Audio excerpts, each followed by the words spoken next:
putting all cards on the table. We are going to hear one last discussion. We are going to hear a live testimony that's truly impressive. We're talking about Walter Hens here. You have possibly read about him in the last few days in the emails that we have submitted to you. It's a man that at 42 years of age, having been happily married and with children, he decided to change his sex and turn into a woman. That was not sufficiently satisfying for him, and he went back to his original sex. He has a very intense life, thrilling life, and a story that's always worth recording a movie about, and he's going to share that with us. So we greet him and we welcome him with a warm round of applause. Thank you very much, Walter. Thank you very much for willing to share your history. Yeah, thank you. Thank you very much. Thank you to Citizens Go for inviting me here to speak to this audience and to be with this group of very young people. My gosh, all the doctors and speakers, they're all very young. Then they bring in the old man to close it out. And you know, if it were actually possible to just will who you want to be, I would like to be 6 feet tall, 30 years old, and very good looking. Well, I'm not any of those. I'm 77 years old, not so good looking, and quite short. So, but the truth is that I underwent gender reassignment surgery after starting my life out at the age of 4, feeling like I had been born in the wrong gender. I started to identify with cross-dressing, and my grandmother began to affirm me by helping me change genders. She made me a purple chiffon evening dress. And what I realize now in looking back, because now I have 73 years of history of real life experience of dealing with transgender issues on some level, whether it's the experience of being a child who felt like he should have been a different gender, or going through the teen years and adult years and eventually undergoing surgery. What I realize is that the worst thing that happened to me was being affirmed by my grandmother, in that the idea was that there was something wrong with being a boy. And so when you begin to affirm someone in the opposite gender, it's a bigger picture than that, because what you're really saying is there's something wrong with who you are. So how do you fix that? And once that seed was planted in me, I call today the seed of gender dysphoria, as it grew, it began to take over my thinking, and it began to play in my head every moment of the day. It was like having a radio on that would never stop playing, that just continued to tell me that I was born in the wrong body, or that there was something wrong with me as a boy. Wouldn't it have been wonderful if Grandma would have just sat me down and said, "Walt, you're a very handsome young man. You don't need to change genders. Let me affirm you as a young boy. Let me help you realize who you are." But that did not happen. And it's not happening today. And the result is that I went with these feelings, and again, you have to look back. This was 1944. There was not the internet. There was not doctors like there are now. There was no information. I was dealing with this all on my own, as best I could. I went through my teen years, and I struggled all the time. I was cross-dressing even as a teenager, but I kept it a secret because I was full of shame about having this going on in my life, because I didn't know anybody that was transgender. Christine Jorgensen hit the headlines in 1955 when I was 15, and I realized, oh yeah, okay, I guess you can change genders. That was the first signal. And so I began to think then it was possible. But there's nobody around to tell me, no, it's not possible. There's nobody around to say this is absolute insanity. So you move forward. And so I got married and had children because I was not a homosexual. I was feeling like, okay, maybe I could solve this. If I got married and had children, these feelings would go away. They didn't go away. I developed a successful career. I was an associate design engineer on the Apollo space missions, working on NASA cryogenic connectors, developing specifications for the connectors that would be used on all the Apollo missions. After a period of time, I left that industry and went into the automobile industry and became an executive for American Honda Motor Company, one of the top executives for the company. You see, I was bright on some levels, but I could not really figure out what was going on with me with these ideas about gender and what was going on in my life. And I began to use alcohol as a way to cope with these feelings because I didn't have a therapist. I didn't have the internet. I didn't have these good doctors sharing all this information that you're getting over the internet today. Contrary stories that we need more of. So I went to one of those gender specialists. In fact, it was Dr. Paul Walker. Dr. Paul Walker had actually been the person who drafted the first international standards of care that eventually morphed into WPATH. And he wrote those standards. He was the chairperson. He was my therapist. I went to him in 1981 at his office in San Francisco. He was an expert. He was the most knowledgeable person in the world. So I was affluent enough to be able to go to the best. Here's a guy that I trusted to be able to give me the information I needed. He said, "You're suffering from gender identity disorder," but he told me even in that meeting, he said it's going to be changed to gender dysphoria. But he said the treatment for this is hormone injections, hormone therapy, and gender reassignment surgery. And there's a 2-year waiting period that you go through to see if you're suitable for that procedure. I went through the 2-year waiting period. At the end of the 2 years, I was still struggling. He just continued, like Grandma did, affirm me toward getting a gender change. That was the solution. That was the answer. That was the way to cure gender dysphoria, to cut body parts off and fill yourself with cross-gender hormones. That's the answer, right? That's going to cure you. That's going to fix you. Your world is going to be perfect. I got divorced from my wife. In 1983, I underwent gender reassignment surgery by a Dr. Biber who had already done 3,000 gender reassignment surgeries in Trinidad, Colorado. I became Laura Jensen.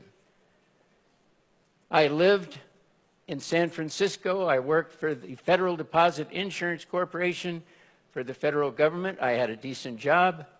I eventually worked for the Postal Service. But I started to study psychology at UC Santa Cruz in California. And I began to crack open books I'd never looked at on psychology. And it became clear to me, I wasn't a doctor, but it became clear to me that this is a psychological issue that's not going to be treated with medical therapies. While no one else could seem to figure that out, it seemed clear to me. Isn't that funny? That was, early in the 80s, and today still we're treating this as though it's a medical condition. No one yet today can actually show a medical report. Somebody can come in and say, I have gender dysphoria. There isn't one doctor that can pass or give a test to this person and put it up on a screen and say, oh yeah, you have gender dysphoria. We take it at their word. It's a self-diagnosed disorder. And what we know today is, as I stand here, is the procedure failed.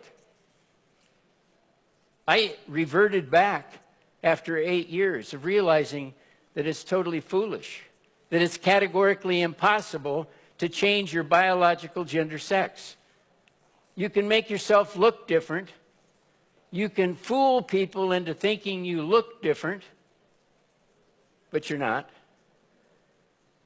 And so today, as I've been studying and writing, I've written 5 books, and I do a lot of research work. And when I began to go back and see what was been going on with this, and I first looked early on at the 3 people who kind of started it in the U.S., Kinsey, Benjamin, and Dr. Money. And guess what? All 3 of them were pedophile activists. This is the kind of people that were leading the charge in the U.S. on advocating for cutting body parts off and filling people with hormones. How barbaric. It's like Frankenstein when you think about how gross it is to cut people up like they're a piece of meat at the supermarket and then try to identify them in a different gender. It's total insanity. But we sort of walk around and go, well, we don't want to offend anybody. People say that I'm too harsh. Well, how harsh is it for them to cut body parts off that didn't need to be cut off? How harsh was it for them to tell me that you could change genders when it's a total lie? How harsh was it that I lost my career? How harsh was it that I lost my family and my 2 children to this? Because it's insane. As I looked back, I looked at the first clinic Harry Benjamin had in New York, and there was an LGBT activist endocrinologist that worked at that clinic. His name was Dr. Charles L. Ihlenfeld. Almost 40 years ago, 1979, Ihlenfeld, in a meeting not much different than this, much smaller, in Tappan, New York, told his colleagues, I want to warn you about using hormones. This is almost 40 years ago. I want to sound a warning on hormones. He said, I have been working at the Benjamin Clinic now for 6 years, and I've administered hormone therapy to 500 transgenders who have undergone the gender change surgery. He said, what I've concluded is that as a consequence of helping them change genders, is there are too much unhappiness and too many of them end in suicides. That's a guy working at the clinic. He's an LGBT activist. He says, I'm going to stop administering hormones and I'm going into psychiatric care so that I can actually help the people, because giving them hormones and changing their genders is not effective treatment. Well, you can dismiss Ihlenfeld if you'd like, but then you can look at 2004. The UK Guardian published a report that was done for the University of Birmingham. The University of Birmingham looked at 100 studies on the consequences or results or effects of doing gender reassignment surgery and hormone therapy. You know what the headline was after they had reviewed these? They said gender reassignment surgery is not effective. That people after undergoing reassignment surgery are traumatized to the point of suicide after undergoing the surgery. Okay, we got Ihlenfeld saying too many suicides. He said they need psychiatric care. We got a study of 100 studies done in the UK that said it's not effective. And we're still doing it today. I get letters from people through my website, Sex Change Regret, all the time. And you know what? The one thing they tell me, without question, the biggest mistake of my life, can you help me? There's nothing good about this. Short-term gain, long-term pain. Most of the people who report regret and want to detransition or revert back happens between 5 and 15 years.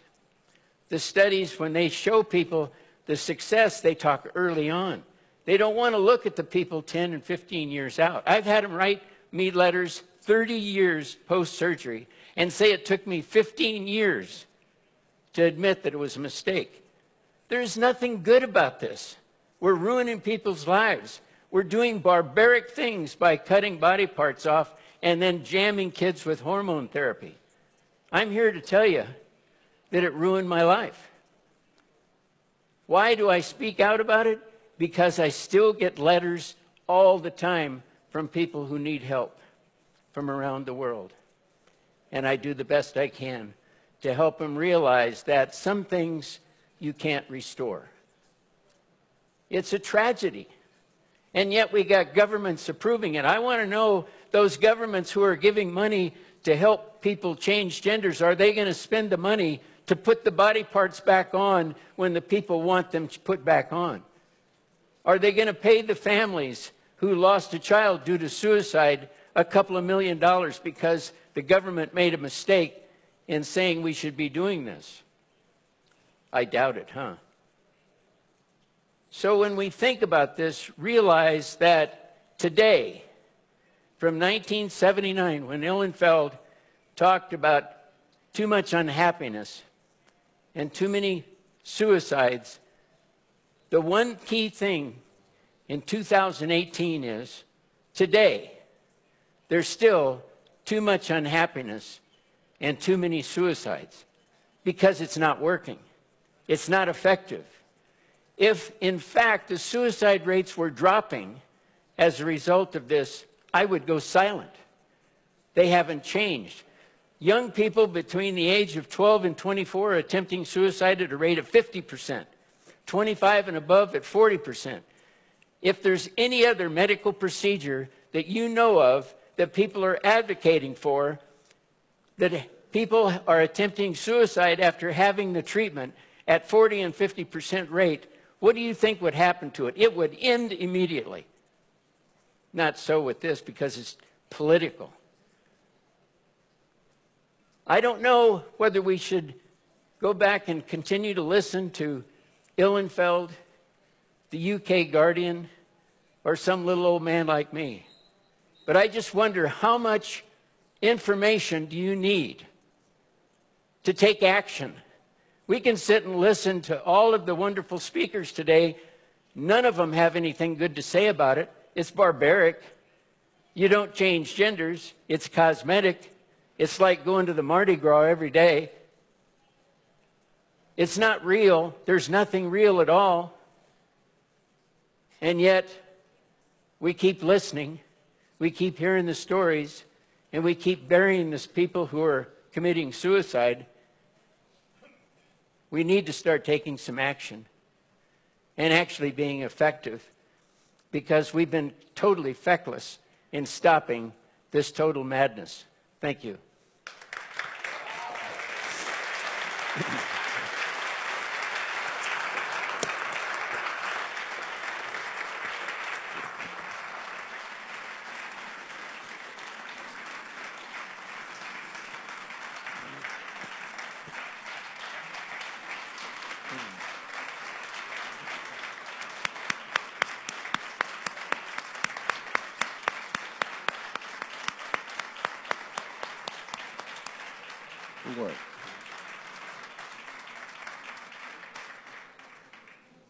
Sí, por favor, si puede venir para ajustar.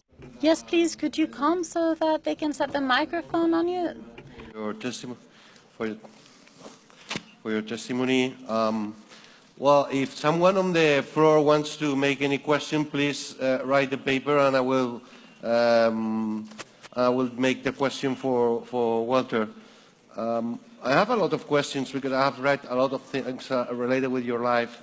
Okay. It's a very passionate life and very intensive, very hard, okay, and also very difficult. You spoke on your grandma that dressed you with that dress, and it was like a secret. What happens? That was when you were 4 years old, I guess. Yes. What happens when you were growing, when you were an adolescent, or and then a young person, an adult? How was your relation with your grandmother? What happens then?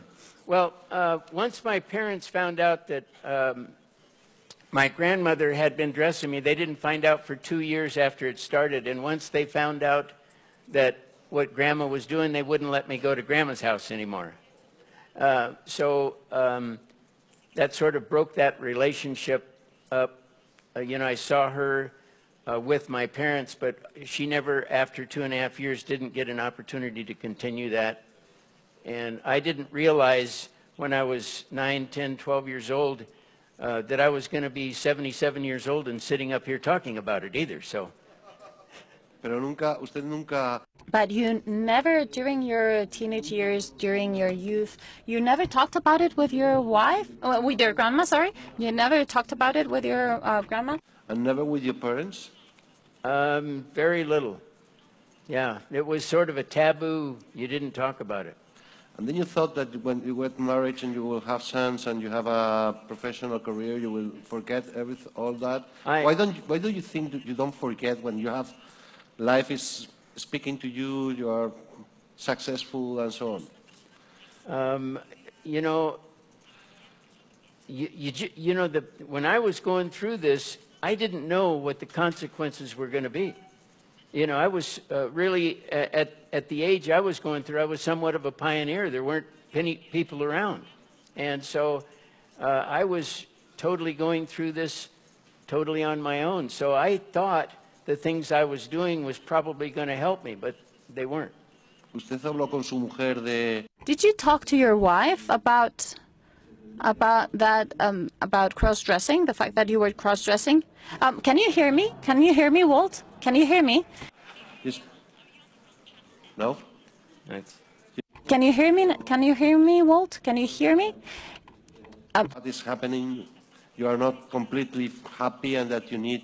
Yeah, so with my first wife, you know, I told her, she knew that I'd been struggling.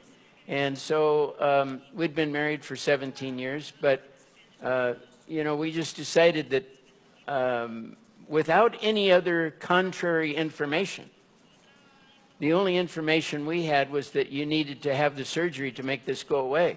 So we got divorced, and I had the surgical procedure because there was no research, there was no opposition that was known, there was no internet, as I say. I was flying solo. And the only information I had was from Dr. Paul Walker, who was an LGBT activist who anybody who went to him and said that they were struggling with gender identity disorder would get approval for surgery even if they didn't need it. Obviously, I'm one of them. I read that before your divorce you were in a center, sex reassignment center, and that you escaped that. You never did that there, and you talked to your wife and you said, I was about to do this. So I get the feeling that you were in a situation where you were anguished and you were asking for a lifesaver that you couldn't find. When in 1981, 2 years before I had the procedure, I went to Dr. Walker's Dr. Biber's office to have the surgery, and when I was there, I realized that I still wanted to fight this. I wanted to overcome it, but I didn't have any information as to how to fight it. I was fighting the shadow that I couldn't punch. And when I saw Dr. Biber, he told me to go to the hospital. The surgery was to happen the next day. I gave him the initial $7,500 as a down payment on the surgery, went to the hospital. I walked into the entrance to get all the blood tests, and as I walked across the room, I just sort of broke out in a sweat, and I did an about face and left the hospital and said, I can't do this. I've got to go back and get help. I told my wife when I got home that I wanted to somehow figure out how to overcome this. But even being married and with my wife and everything, there was just no information. There was no guidance that was helpful to me. You also say that when you were 42 years old, after your divorce, after losing your professional career, after losing everything, you decided to be happy somehow, and you decided to undergo this sex reassignment, and you had some time of joy that somehow just was going back to childhood. But then you asked yourself, why did I go through this change? So what happened during that time when you were happy and you dressed like a girl and you used makeup and so on? What I tried to do was, once I went through the change, I tried to then affirm myself. Everybody's talking about affirming. I wanted to affirm myself. I wanted it to work. And so I thought, well, if I had a good job, if I presented myself well as Laura and I passed as Laura and I was doing all of these things socially, I had my own apartment, I had a car, I had all the trappings, what looked like an effective life. But when I started to study at UC Santa Cruz as Laura Jensen, I began, as I said, to open the books up and realize that from what I could see was that this was far more psychological, emotional, or a sexual issue than it was a medical issue. So I realized then that trying to treat it medically was going to be ineffective.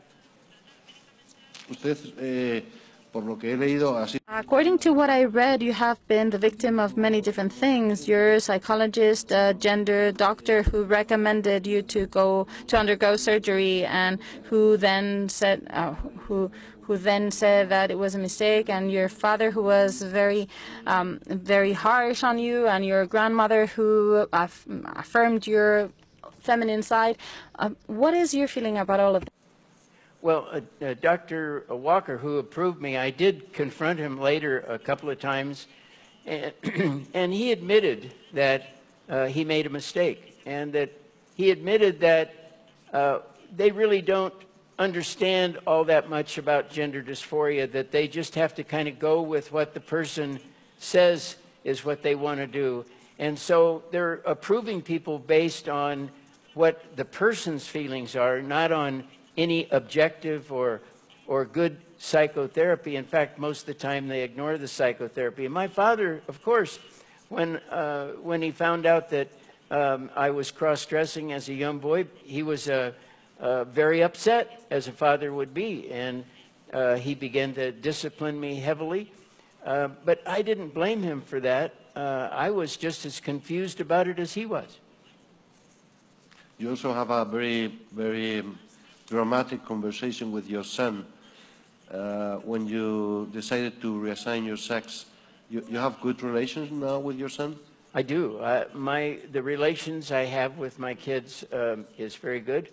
And so some of the things get restored. Obviously, my changing genders was very difficult on my children, and I'm sure that they still, while they may not tell me, I'm sure they still suffer in many different ways, but we do communicate with each other, we get together, and so it could never be as good as had I never had the surgery. You can see that difference. There's some harm done to all of us. They ask me, how do you advise a child should be treated in school if they have gender dysphoria and he suffers because his colleagues don't understand him? Because currently they are being treated with the sex they feel. So if he feels like a girl, he should be treated as a girl. How should he be treated in order not to hurt his feelings but help him at the same time?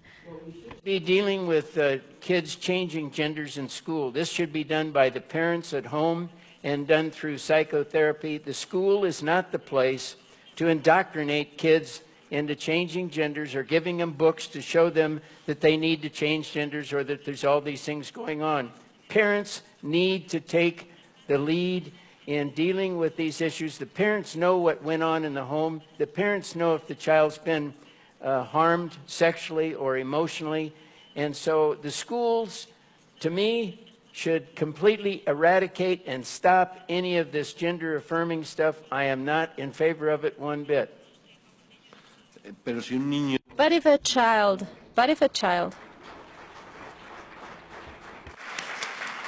En su opinión, si un niño But if a child decides that he is a girl at school, then they should treat him or her as a boy? If there's a boy coming to school as a girl, I think there should be a good intervention psychologist or psychotherapist that's on staff that can do as I do with everybody who comes to me and asks me for help. I go back and look at what the family environment is like. I go back and look at what experiences they've had in their childhood, in or out of the home, and 100% of the time, I found out that there's some experience, something happened to that child. And if we just understand that once we identify what happened, whether it's a serious loss or whether it's a sexual molestation, what we can do then is identify it and then begin to treat it. But we don't need to give them cross-gender hormones or affirm them in a different gender. We need to deal with what caused them to not want to be who they are. Usted ha hablado mucho sobre... We've talked a lot about suicide, the high rate of suicide amongst trans people. But many people think that those suicides are caused by discrimination, by harassment, because they have not been integrated, they weren't understood, not because of the sex change in itself. What would you say to them? Yeah, the truth is that it is not bullying, it is not discrimination, it is not the lack of affirmation that causes kids to commit suicide.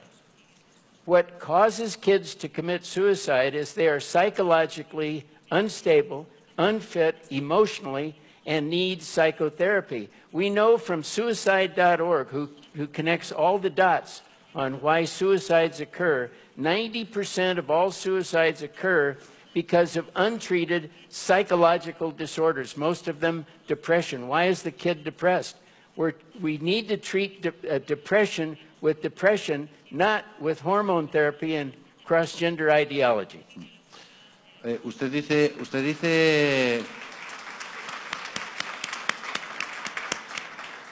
en su página web hay varios. On your website, there are several scientific studies, and one is a bibliographical review that says that 20% of people who undergo sex change surgery want to change. But what happens to the remaining 80%? If you have 20% who want to change genders and you have 40% of them attempting suicide, then we already know that at least half of the people are not happy with their gender. And we know that people won't attempt suicide or commit suicide if they're really happy with their life. We know that people who are attempting suicide or don't want to, who want to revert back are people who are very unhappy. There is one question that says the following. This issue is clearly political. So the question is why, what for, what is in it for them? Who's making the money? Are we treated as human guinea pigs? Who's collaborating with this? All this structure that has forced you to live a extraordinarily difficult situation. There is a political current behind this, and it's putting children in an extreme situation. What for? Why? When you look at who is the power base behind gender ideology, these groups are the ones with the power. They are the ones with the money, whether it comes from the government or whether it comes from George Soros, who has spent hundreds of millions of dollars to promote this. This ideology is to destroy man and woman marriage, destroy the family, and once you destroy gender, you have no basis for man-woman family. So this is a definite political attempt to completely eradicate the basis for man-woman marriage and gender, because once that's destroyed, you have no foundation. Si destruyes el género, destruyes la familia. If you destroy gender, you destroy family, and therefore you destroy society. Is that the approach? That's the approach. ¿Y para qué? And what for? Why? Political power. Political power. Guess who's in charge? Guess who's getting the money? This is the political power. And the people who are in power are these people who believe in this ideology, even though there is absolutely no proof that it is successful. In fact, everything points to the fact that it does more harm than it does good. We have a political group of people who are promoting changing genders that's causing people to attempt suicide, and yet they're totally blind to it. We've known this for over 40 years. Le preguntan qué hubiera necesitado usted en ese momento. They are asking me what would you have needed to hear at that point when you were just about to change sex, to not do it. What words, what advice, what conversation, what kind of friend would you have needed at that point? What can we say to those people who are in the brink of making that decision? What I needed was a Walt Heyer standing up in front of me shouting, "Don't do this. This is absolute insanity," and understand that you cannot change your biological gender, that this is only a fabrication, it's a Halloween mask, it's totally false, that you don't change anything. And so I needed someone to speak the truth. In fact, one of my friends, Bill, who had been one of my friends for many years, I told Bill when I was Laura, I said, "You know, Bill, you're going to have to call me Laura now and give me all the right pronouns, and you're going to have to do this right, you know." And he says, he looked at me and he says, "Right pronouns, huh?" He says, "Why don't I just call you Wacko from now on?"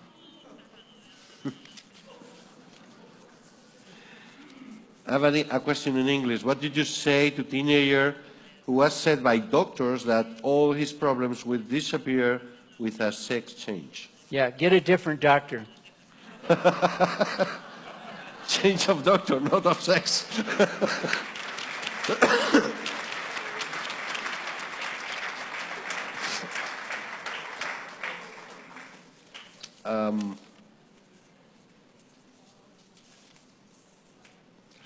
And also, what do you say to all politicians who see the sex change as the only option? Of course, we could change the politicians, but unfortunately, they are all politicians, at least at Spain. Well, obviously, the politicians who are approving this have not read the studies that I've read. I believe if they were to read the studies, some of them, people in this room have written, Michelle and other people, there's so much information out there that is contrary to approving, guiding, supporting, or giving credibility to this. No one should be giving anyone hormones or surgical procedures to change their genders. It is absolute, total madness and insanity. ¿Cuál fue la consecuencia de la... What was the consequence of the hormone treatment for you in your personal case? And therefore, why wouldn't you recommend that? What are the secondary effects, the collateral effects? 25 years since I reverted back. So, you know, much of the hormone therapy stuff, to be honest with you, all it did was make me look more feminine. It gave me a feminine appearance. It made me more passable. In fact, as I detransitioned early on and was still dressed up in men's clothes, people would say, "Yes, ma'am, can I help you?" So there was a tremendous feminizing effect to the hormones that took years to go away. So it's very disturbing that we have people who advocate for doing this and realizing I've worked with people who've gotten brain cancers from hormone therapy, and many of the people who undergo this cross-gender hormone therapy will go to a doctor, get hormones, and then they'll send to Canada or they'll go to another doctor, and they're taking 3 times the amount of hormone that they need, and oftentimes they get blood clots in their legs. I've had them with brain cancers. It's not good.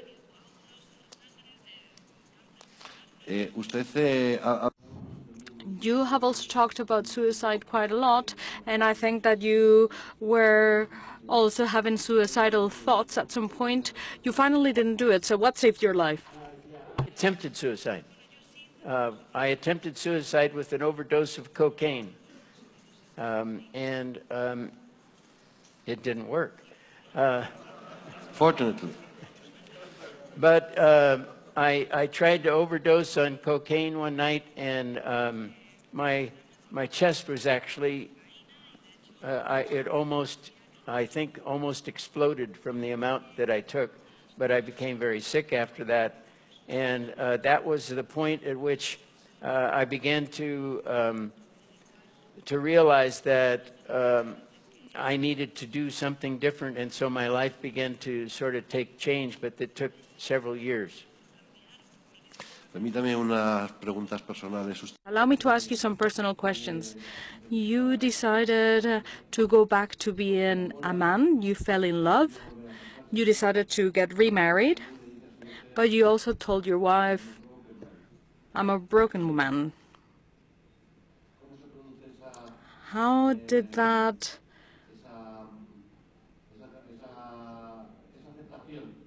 acceptance happen? The acceptance from your wife, how did she accept it? You can look at me and see why I'm so handsome and so wonderful. Anybody would fall in love with me, so that answers the question.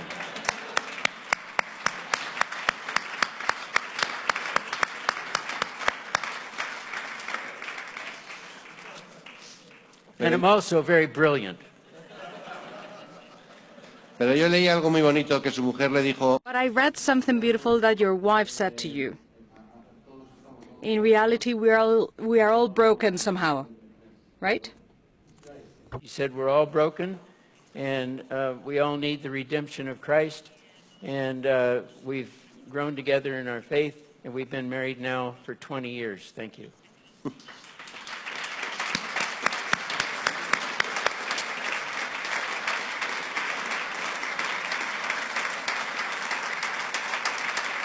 Y una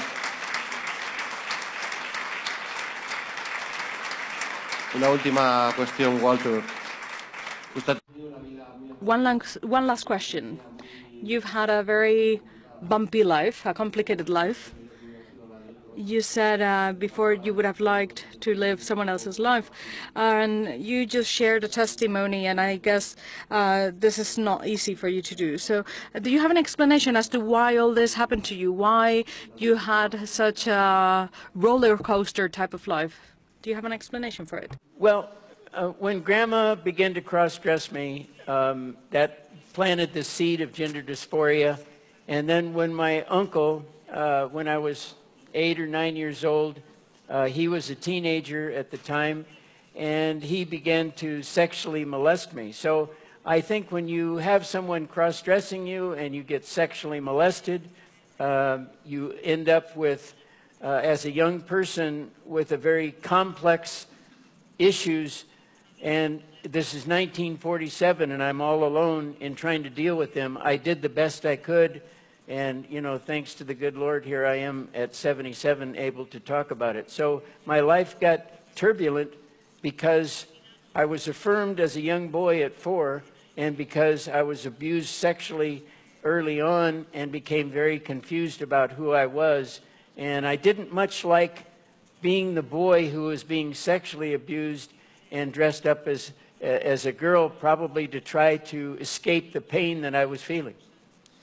El anterior ponente, Gabriel Cubias, The relationship with Jesus.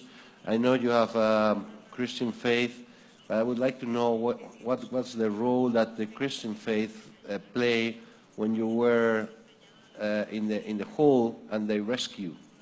Ah, the rescue.